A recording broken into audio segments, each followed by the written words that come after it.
반갑습니다. 한명나 26일 창세기 26장을 통하여서 하나님 주시는 지혜와 지식으로 말씀이 깨달아지고 그 깨달아진 말씀을 가지고 삶을 살아내는 저와 여러분이 되기를 간절히 소망합니다.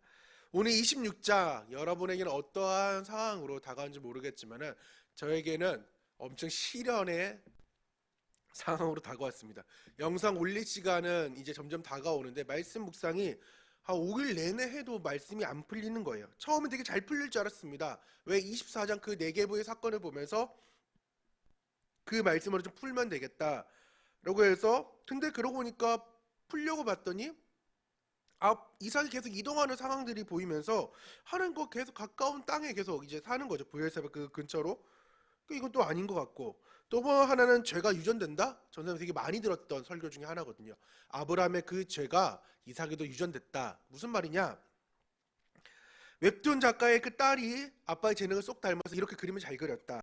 농구 선수의 허즈의 아들들이 아빠의 그 농구의 상황들 때문에, 그 재능 때문에 또 잘 하고 있다. 또 하나는 그 리쌍의 게리, 그 가수의 아들, 그 노래 부르면 역시 아빠의 아들, 이렇게 되는 것처럼, 반대로 도박하고 아내 때리고 가정을 돌보지 않는 그런 아빠가 나는 보고 자랐는데 나는 그러지 하지 말아야지 하다가도 그렇게 일이 벌어지면은 사람들이 역시 피는 못 속여 하는 것처럼 그 가게에 흐르는 저주를 끊어낸다라는 것이 엄청 히트친 적이 있습니다. 근데 그것도 이렇게 풀려고 했더니 이게 과연 성경적일까라는 이제 신학을 하고 나서 좀 나름의 그런 생각이 좀 들었습니다. 그리고 오늘 세 번째의 고민이 하나 들어왔던 것은 이 시대를 어떻게 구분할지를 어, 보았기 때문입니다. 처음에는 시대 구분을 생각지도 않았거든요. 근데 여러 가지 책들을 한 10권 이상을 계속 보다 보니까 이 시대를 이삭과 리브가 둘만 이제 그랄로 갔다라는 해석이 있고, 이삭, 리브가 두 쌍둥이 아들, 지금 에서하고 야곱을 함께 데려갔다는 해석이 있으니까 도대체 이걸 어떻게 해석을 함께 나눔을 함께 나아갈지를, 그렇다고 그냥 너무 어디 있는 나눔집 뺏겨가지고 하는 거는 하고 싶은 한목날을 하려는 그 취지랑 저랑 어긋나니까 최대한 고민을 진짜 많이 했습니다. 그러다가 그냥 오늘 계속해서 21세기 유목민에 대해서 우리가 외쳤던 그 구호에 맞게끔 최대한 그것을로 해석해 보려고 최대한 고민을 많이 했습니다. 그래서 25장에 전사님이 나눴던 그 상황이 뭐예요? 와이프 홀사모 안 만들기 프로젝트. 그래서 뭐라고 했어요? 내가 하루 더 살기라는 정말 인간적인 전후 좌우만 보고 위를 안 쳐다보는 어리석은 행동이라고 얘기했듯이, 오늘 상황도 지금 하나님께서는 이삭에게 내 언약을 어떻게 지켜나가는지를 다시금 위를 바라보는 훈련을 계속해서 하나님은 시키시고 있는 것이 아닌가 싶습니다. 그래서 우리 25장에 어떻게 했을까요? 그래프 이렇게 한번 만들어 보자고 했는데 만들어 보셨는지 잘 모르겠습니다. 방송을 보는 성도님들도 동일하게 이렇게 만들어 본지 모르겠지만은, 인생의 그래프를 그리다 보면은 하나님의 그 언약, 약속이 어떻게 성취되고 있고, 그리고 내가 어디로 계속 흘러가고 있는지를 좀 볼 수 있다는 것입니다. 우리는 앞서 12장에 명령, 약속, 순종이라는 그런 패턴을 있다고 보았고, 창세기 22장 그 모리아 사건을 보면서 명령, 순종, 약속이라는 패턴을 봐서 모리아산의 그 완벽한 상황을 봤지만, 오늘도 그 패턴에 동일하게 명령, 순종, 약속이라는 패턴을 가지고 저도 보았습니다. 다시금. 근데 살짝 22장과 아쉬움이 남아요.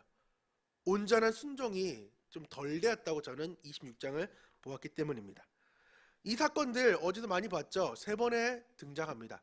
12장의 아브람 사건, 바로 애굽으로 내려갔던 그 상황들. 그래서 하나님께서 그 바로의 모든 것들을 재앙을 내리셨던 사건. 20장의 아비멜렉과 이삭의 이제 그랄과의 아브람과 아비멜렉의 그 그랄 사건을 통하여서 그 그랄의 아비멜렉에게 현몽하시는 그 하나님을 또 보았죠. 우리는 최근에 또한 오늘 장이 나오는 또한 똑같은 그랄 왕, 같은 왕은 아니에요.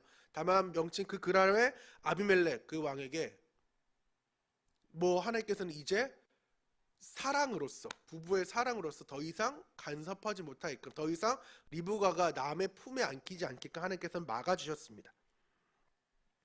우리는 임시 방편, 그리고 그것을 어떻게든 해결해 보려고 지금 자신의 아내를 계속해 속이는 그러한 인간적인 모습을 보았지만 하나님께서는 그럼에도 불구하고 지켰다는 것입니다. 8절입니다.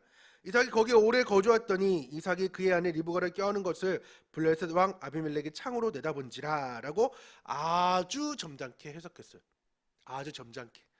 근데 이것을 진짜 원어적으로 또 표현도 그렇지만은 난 번역본에 이렇게 있는 번역본 보고 놀랐습니다. 새 번역, 공동 번역, 바른 성경에는 지금 껴안았다라는 것을 어떻게 표현하냐면 진짜 직설적으로 얘기했습니다. 애무했다. 진짜 성경이 그렇게 번역을 해놨습니다. 분명히 새 번역도 옛날에 많이 읽었고 공동 번역도 종종 읽었는데 이 부분이 들어오지도 않았다고 갑자기 진짜 너무 선명하게 들어온 거예요. 그만큼 부부의 사랑으로 하나님께서는 이제 아비멜렉이 그리고 그 백성들이 리브가를 탐하지 못하도록 남의 아내로 빼앗기지 않도록 하나님께서는 확실히 보여주었다는 것입니다. 하나님께서는 보호하시는 분이라는 것입니다. 그래서 10절에 그 상황을 보고 똑같이 이제 아브라함 상황처럼 얘기합니다. 그리고 더 나아가 얘기하는 것이 너 때문에 하마터면은 우리 모든 민족들이 죄를 범할 뻔했다. 어떡할 뻔했냐? 막 이렇게 나무라다가 이제 공포합니다. 백성들에게. 이삭의 아내 빼앗으면은 건드리면 누군지 죽게 될 거다. 아예 하나님의 그 인도하심이 그 왕을 통하여서 못이 박혀 더 이상 백성들이 더 이상 사람들이 이 이삭의 가정을 어찌할 수 없을 정도로 하나님께서는 보호해 주었다는 것입니다. 위를 쳐다보는 것이 중요합니다. 근데 이 상황도 솔직히 위를 쳐다본 상황은 아닙니다. 다만 하나님께서는 자신의 언약을 지키기 위해서 여전히 하나님 혼자 고군분투하고 있는 것을 우리는 볼 수 있다는 것입니다. 그럼에도 불구하고 우리의 상황들, 잠언 16장 9절에 사람의 마음으로 자기 길을 계획할지라도 그의 걸음을 인도하시는 이는 여호와시니라 라고 말씀했던 것처럼 하나님께서는 비록 내가 이 길을 곤모술수처럼 이렇게 간다고 하더라도 하나님께서는 이 상황에서도 그럼에도 불구하고 자신의 언약을 지키기 위해서 다시금 하나님께서는 그 걸음걸음을 인도하시는 분이라는 것입니다. 이삭은 그 안에서 마치 아버지의 상황처럼 몰릴 뻔한 극한의 상황으로 갈 수 있었지만 하나님께서는 보호해 줬다는 것입니다. 오늘의 배경은 아브라함 그때 12장의 사건처럼 그 땅에 큰 흉년이 드니까 이제 아빠처럼 이삭도 애굽으로 내려가려고 했습니다. 하지만은 하나님께서는 그에게 나타나셔가지고 말씀하시고 있는 상황이 2절에서 4절의 상황이라는 것입니다. 하나님께서 26장 유일하게 나타나신 게 두 번인데 지금 이 2절에서 4절과 나머지 뒷절에 있습니다. 2절 4절의 약속과 함께 보면은 여호와께서 이삭에게 나타나 이르시되 애굽으로 내려가지 말고 내가 내게 지시한 땅에 거주하라. 이 땅에 거류하면 내가 너와 함께 있어 내가 복을 주고 내가 이 모든 땅을 너와 내 자손에게 주리라. 내가 내 아버지 아브라함에게 맹세한 것을 이루어 내 자손을 하늘의 별과 같이 번성하게 하며 이 모든 땅을 내 자손에게 주리니 내 자손으로 말미암아 천하 만민이 복을 받으리라. 바른 성경에는 지금 2절을 3절을 여호와께서 이삭에게 나타나 말씀하셨다. 이집트로 내려가지 말고 내가 지시하는 그 땅에 머물라. 3절에 내가 이 땅에 거주하면 이라고 지금 이 땅과 그 땅을 분류해서 말씀하는 것을 볼 수 있습니다.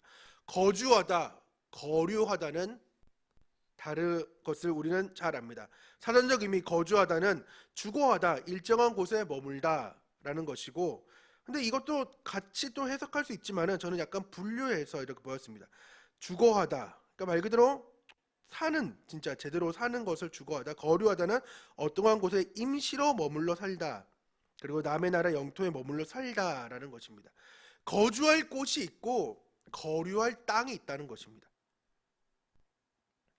거주할 그 땅, 거류할 이 땅이 있다는 것입니다.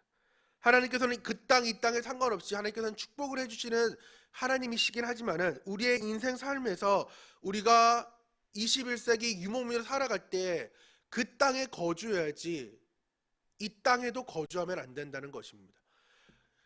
그 땅에 거류하고 이 땅에 거주하는 삶이 아니라 그 땅에는 거주하고 이 땅에는 거류해야 되는 삶으로 우리는 살아가야 된다는 것입니다.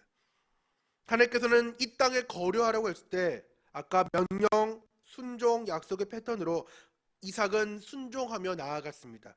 아, 하나님께서 이 땅에 거류하라고 했지. 알겠습니다. 해서 6절에 이삭은 그날에 살았다라고 말씀하고 있다는 것입니다. 그리고 그 살았던 상황에서 그는 순종하여 그의 100배의 결실을 맺었다고. 근데 그 해는 오래 살고 나서 그 오래 살고 난 그 상황이 언제냐? 그 이삭이 자신의 아내를 껴안은 애무한 상황 그 해에 하나님께서는 100배의 결실을 맺었고 주셨고 창대하고 왕성을 마침내 거부로 만들어 주었다는 것입니다. 다만 지금 아까 말씀드렸듯이 이 땅의 거류예요. 근데 이삭은 거주하고 오래 거주하는 삶으로 나아갔습니다. 그럴 때에 불상사가 일어난 거죠. 불상사가 일어날 뻔한 거죠. 하나님이 보호해 줬으니까 불상사가 안 일어났지. 왜? 이삭을 통하여서 계속해서 약속의 자녀들이 흘러가야 되고 마침내 예수 그리스도가 오셔야 되기 때문에 하나님께서는 그 땅에 비록 오래 거주하더라도 하나님께서는 보호하셨고 그리고 다시금 그 나라로 그리고 애굽이든 그랄이든 가지 못하게끔 더 이상 눈 돌리지 않게끔 여호와께서 이삭에게 모든 것들을 이제 거부로 만들어 주고 나서 어떻게 하시냐 재밌는 것이 쫓아내십니다. 어디로? 부엘세바까지 계속해서 몰고 나갑니다. 뭐로 어떻게? 우물을 통하여서. 그 땅에 계속해서 정착하려고 그는 우물을 계속해서 팠어요. 파고 나갔는데 계속해서 사람들이 와가지고 그 우물을 메꿔버립니다. 그때마다 그는 조용히 왔어요. 그것을 과연 그는 이제 하나님의 말씀에 순종하면서 계속 왔던 것인지 아니면은 어쩔 수 없이 왔는 건지. 그는 계속해서 첫 번째는 좀 짜증날 수도 있겠죠. 근데 계속해서 우물이 닫히면서 우물이 메어짐으로써 또 신기한 우물을 잘 뚫는 것도 아주 신기한 재능인 것 같아요. 하나님께서 함께 해주는 그런 축복들이 있었던 거죠. 그러면서 그는 계속해서 삶으로 느꼈겠죠. 아, 이게 내가 뚫고 내가 누가 막는 것이 아니구나 라는 그러한 일들을 그는 계속해서 옮겨가면서 거주하다가 거류하다가 그렇게 하다가 하나님께서는 끝내 부엘세바로 다시금 거주하게끔 만들었던 사건을 우리는 볼 수 있습니다. 그래서 거기서 하나님께서는 다시금 28절에 나타나셔서 그에게 말씀해 주고 있는 상황입니다. 하나님께서는 그 땅에 우리가 거주하기를 지금도 원하고 계십니다. 이 상황을 어떻게 또 해석하느냐? 거주했더니 비록 하나님의 말씀에 안 듣고 오래 거주했더니 그래도 복 받네요. 하나님이 보호는 해주지만 근데 그게 진정한 보호는 아니라는 거죠. 우리가 그 땅으로 올라갈 때 진정한 보호가 일어난다는 것입니다. 그래서 이 상황들을 어떻게 해석해야 되느냐? 우리 아브라함의 종 이삭의 아내를 구하러 갈 때에 헷세드와 에메트를 함께 잠깐 나눴어요. 헷세드, 하나님의 그 보호하심, 은혜, 우리는 비록 아무것도 안 했지만은 값없이는 그 은총, 은혜인 헷세드를 보았고 하나님께서 택한 백성들에게 자기의 언약을 반드시 성취하는 그 성실하신 그 에메트를 우리는 보았듯이 오늘도 그렇게 해석을 해야 됩니다. 비록 이삭은 하나님의 말씀에 살짝 불순종하면서 나아갔죠. 처음에는 순종했습니다. 하지만 그의 인생살이가 불순종하는 삶으로 바뀌어버린 거죠. 너무 그 땅이 좋아버리니까. 그 땅이 너무 좋아버리니까 거류해야 되는데 거주해버리는 상황으로. 그럼에도 불구하고 하나님께서는 그 가운데에 하나님의 역사를 언약을 지키기 위해서 자신 내뱉은 말을 지키기 위해 그 땅에 거류할 때 또한 은혜를 주겠다고 2절에 말했거든요. 그 땅에 거주할 때나 이 땅에 거류할 때의 약속은 동일하다는 거죠. 그렇게 약속을 했기 때문에 하나님께 그 땅을 떠나기 직전에 마음껏 축복해주고 그 땅을 떠나오게 했던 거죠. 그것을 어떻게 보느냐, 5절로 보면은 참 쉽습니다. 5절, 이는 아브라함이 내 말을 순종하고 내 명령과 계명과 내 율례와 내 법도를 지켰음이라 하시니라. 이거 보면서 뭔 생각 드시나요? 아브라함이? 이렇게 생각 안 드세요? 비록 모리아 사건 22장 이후에는 진짜 이건 가능한 이렇게 됐죠. 근데 이 12장부터 22장 그 10장의 과정에서는 내 말을 순종하고 명령하고 계명을 율례와 법도를 다 지켰다? 심지어 다른 번역 우리 번역에는 다 지켰기 때문이다. 쉬운 성경 복종했기 때문이다. 새 번역은 잘 지켰기 때문이다. 공동의 성실껏 지킨 덕이다 라고 말씀하고 있어요. 이게 지금 가능한 일이냐고요. 근데 하나님께서는 그렇게 봐주신다고요. 그게 뭐라고요? 헬세드라고요. 그게 에메트라고요. 이삭도 동일하게 그렇게 봐야 된다고요. 그 땅에 비록 오래 거주했지만은, 거류할 인생에 오래 거주했지만 하나님께서는 지금 그 땅에 애굽으로 안 내려간 그 사건에 대해 하나님께서는 이렇게 5절처럼 아브라함이 내 말을 순종하고 명령과 계명과 율례와 법들을 잘 지켰기 때문이라고 하나님께서는 다독여주고 있다는 것입니다. 너가 이렇게 했기 때문에. 우리가 볼 때는 이게 라는 상황이지만은 그러니까 은혜인 거죠. 성경의 잣대에 아브라함과 이삭을 댔듯이 우리에게 대보세요. 우린 나만하지 않아요. 우린 나만하지가 않아요. 그는 어쨌든가 아브라함은 22장 이후부터는 죽기까지 계속 하나님과 함께 했잖아요. 이삭도 죽기 전까지 계속 함께 했잖아요. 근데 우리는 아니잖아요. 그게 은혜인 거라고요. 지금 내가 살아있는 것도 하나의 은혜 가운데 살고 있는 거죠. 하나님의 그 에메트가 하나님께서 이루어가기 위해서 그 헬세드를 주신다는 것입니다.